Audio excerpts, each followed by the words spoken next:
His house will be coming up on the right. I think you'll be able to pick it out.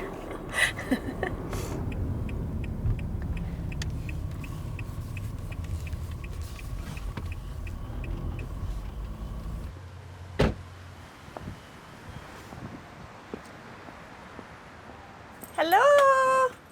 Hey, hi Jason. How are you this morning? Good, thank you. Is Dutch up? Yeah, here. Hey Dutch. Hi. How you doing? Good. Nice to see you this morning. How you feeling? Good. Tired. You seem tired. Yeah. Where's your nail polish? Right here? You want me to get your nails done? Sure. Where's the yellow?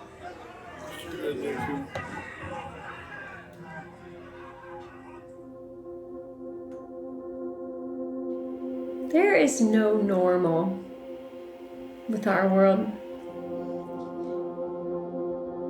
I thought I had to forgive my dad for everything he had done. However, I see schizophrenia a lot differently than I did back then. I guess the one thing that I am hoping for is like some key to unlock this illness. Like maybe the way the brain works with somebody who's experiencing schizophrenia is how we'll solve war or, you know, certain illnesses or, I mean, I don't know.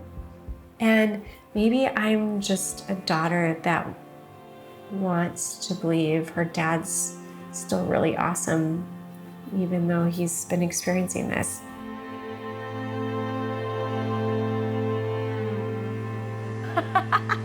Here we are! I'm angry.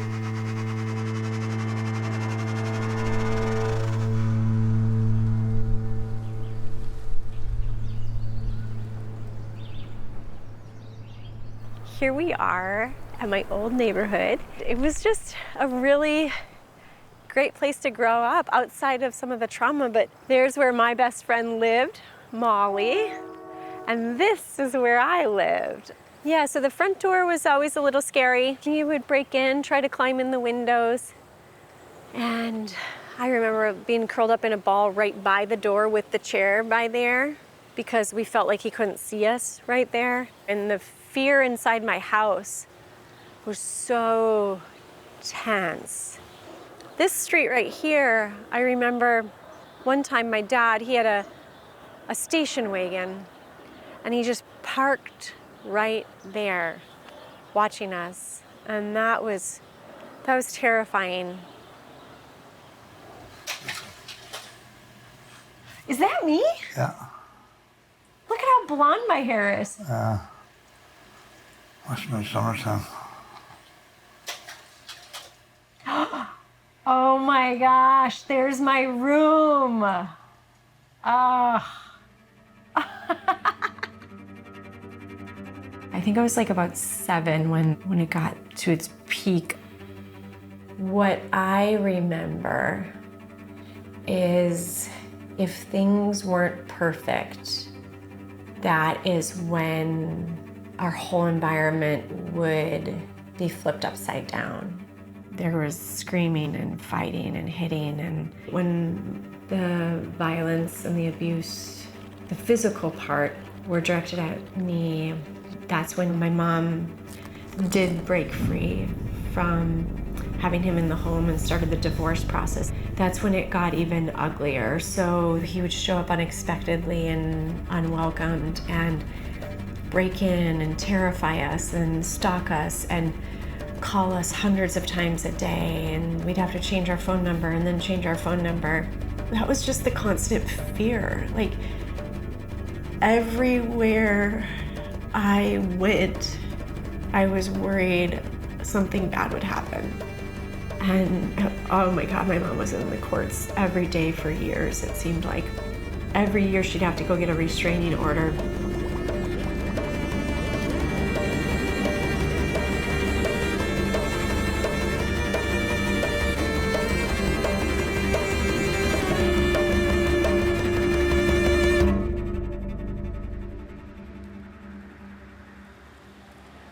Here we are! greatest place to grow up and go to school. I loved it because we just had the best school. So here is where a lot of the scary stuff would happen. Never any events of violence or anything, but more intimidation and stalking and terrorizing. He would stand right behind that fence and wait, because all of us kids would walk to McDonald's for lunch, and he knew that. And he would be here, just like this. And he'd have his long beard and long hair. And as I stand here, I think about what he must have been thinking about. You know, how he was hopeful and excited at the possibility of seeing me, and how opposite our feelings were. And isn't that wild?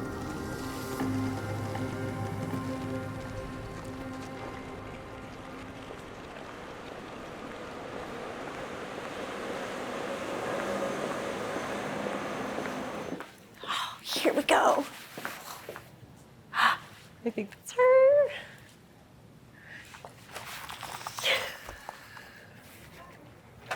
You're at the right spot.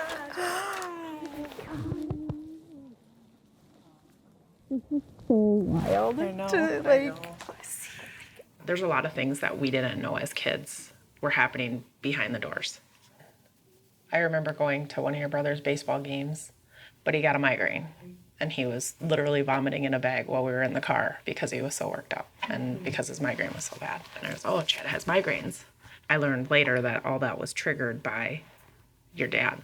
I've had so many effects from it, like anorexic because I was trying to control. And then end up with a heart condition because of the violence. And when I went up to college, my dad started stalking me there. Mm-hmm. So we were awarded the first 10-year restraining order. And what happened though is when I went up to school, it was a different county.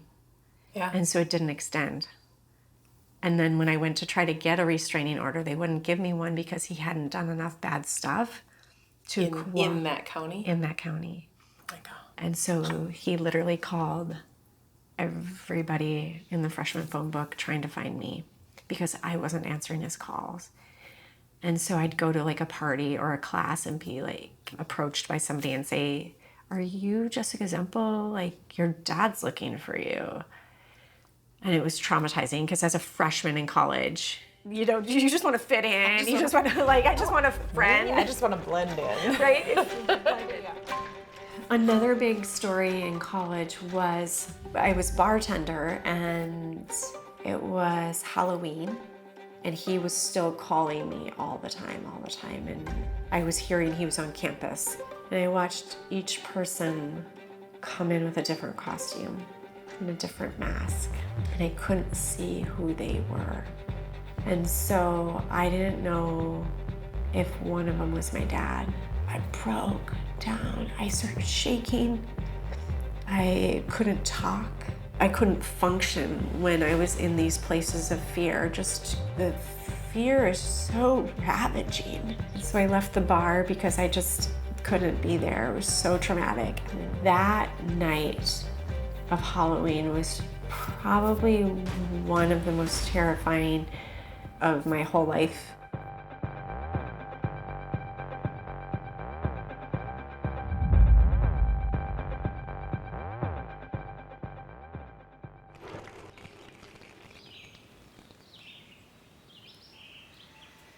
I've never seen your whole house.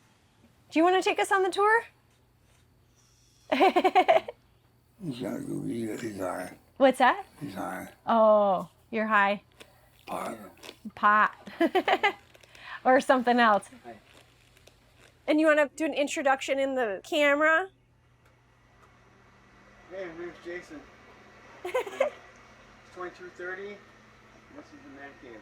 The man cave. 10. Yeah. What are the features of the man cave that you guys love? New lights up. Well, Nice. It was built in 1949. The foundation was laid out probably before that. And then it's upstairs here. And Brett, you there or not? My dad still does drugs. I am not a proponent of street drugs, and I don't want my money going to that. So that's a hard choice to balance. He's also okay. He's always got food on his table. He has a house over his head. He has shelter.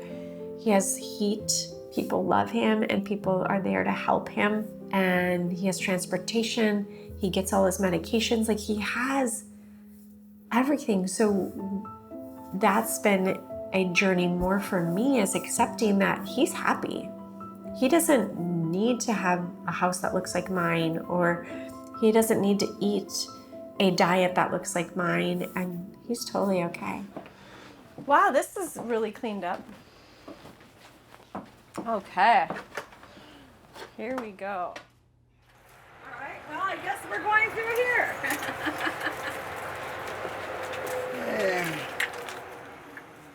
Okay. So when you guys first all met, we were no longer in his life. Hadn't been for 25 years. Yeah. Yeah, he began to tell me about his family, and I hadn't seen him in that long, 25.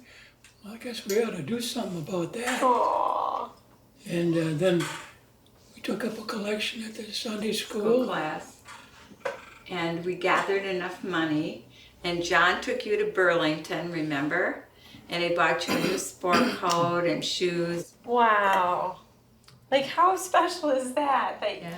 you guys went to all that effort to make our meeting. Well, he was going to meet you, so we needed to get it all. Oh. Talk about when you met for the first time after all those years.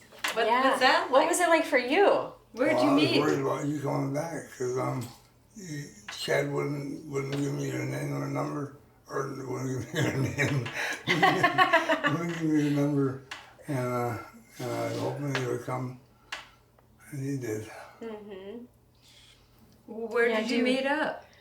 Well, first we talked, and I was working in San Diego at that time. I was living in Chicago, and I called you, and yeah, you remember. Before even seeing him, the first encounter was a phone call, and that was surreal. It was bizarre because he was so foreign and unfamiliar, and I didn't recognize his voice.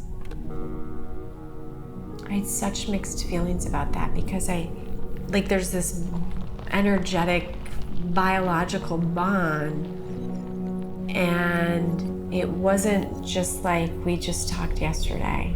We had had 25 years of not communicating, and he was a stranger. But he just bawled. He was so excited. I cried. The power of that joy, the power of that reunion, it just was so big, and it was so good. This is awesome. This is what we needed.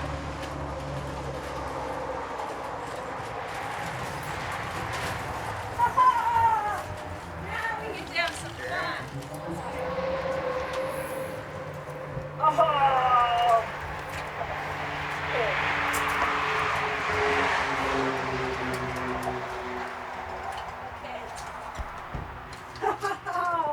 Now we're in trouble. There's no stopping us now.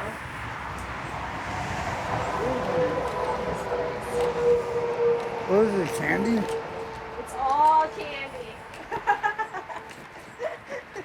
Morning. Morning, how are you? Good, how are you? You ready to go through the kids' store? I don't know if we can. Ready?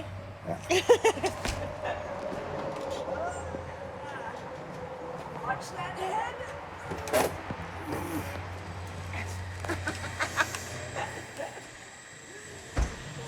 It's like the best place in the world. Look at the ceiling. Oh, wow.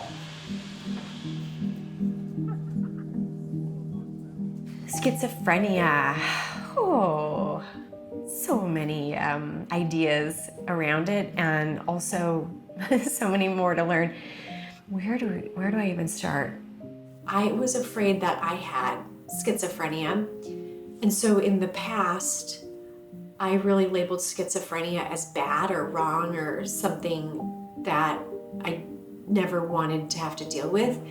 I'm on this mission to learn more, discover more.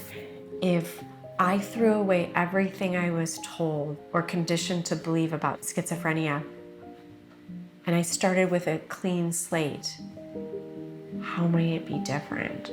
What I have observed is that it's often really brilliant people that have this illness, which is an interesting data point. I don't know that it's 100% accurate. I also listen to the things that he talks about. He thinks he's God, and he talks about me being Jesus Christ. Yeah, so schizophrenia, I don't have the answers, but I want to flip it upside down and inside out and understand him better and understand that experience better. Yes, psychiatric help. The doctor is in. That's funny.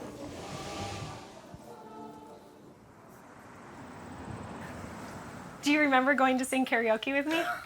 What song did you choose? Crazy. Why did you choose that song? That's my favorite song. And why is it your favorite song? I don't know. Come on, there's got to be a reason. 'Cause your mom drove me crazy. Oh, because Mark. Oh my gosh. Do you know I have video of that? Oh, yeah. Do you want to see it? Yeah. Yeah.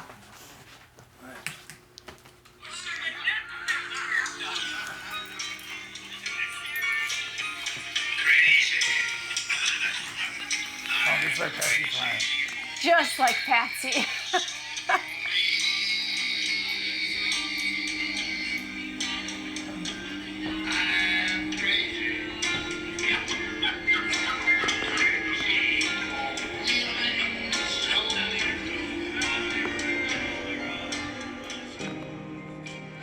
It's so beautiful to see that even though I wasn't in his life and loving him, that he had so much love around him.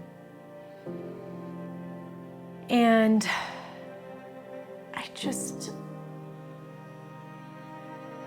I'm still really mad at him. I'm mad at him for everything he's done. Taking away my fucking childhood. I don't even remember my childhood. I'm trying my best to think of things, but he stole that from me. And I know it's his illness. And I know he didn't choose to do that, but I'm fucking mad. I'm angry. I'm angry that he still takes zero fucking responsibility for anything he did to us. For God's sake, I have medical conditions because of the terror I have lived in my entire life. And I know I can hold love for him and this anger. I see his pain, I see his suffering. I see his shame, his guilt. Whether he speaks it or not, I see it in his eyes. And mostly I see regret. And then I see beyond the illness and all the things that came with the illness. And I love him. I love him despite all that.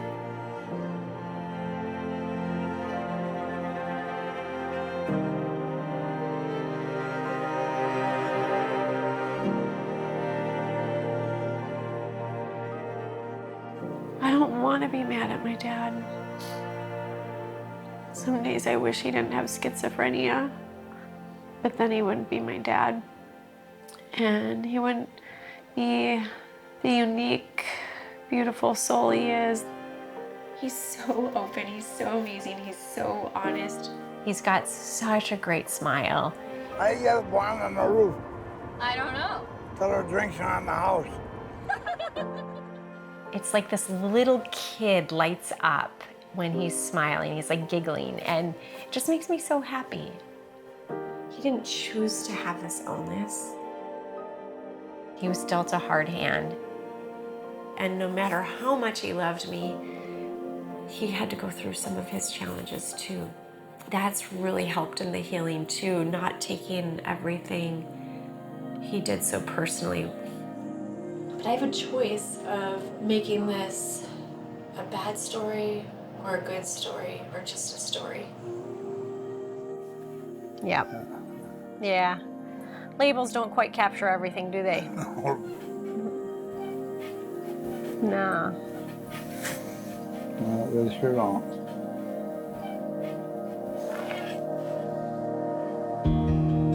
See the light of the stars, hear the sound of the unseen in the empty fall,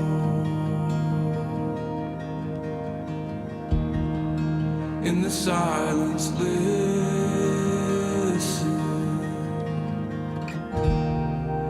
and you'll see the light.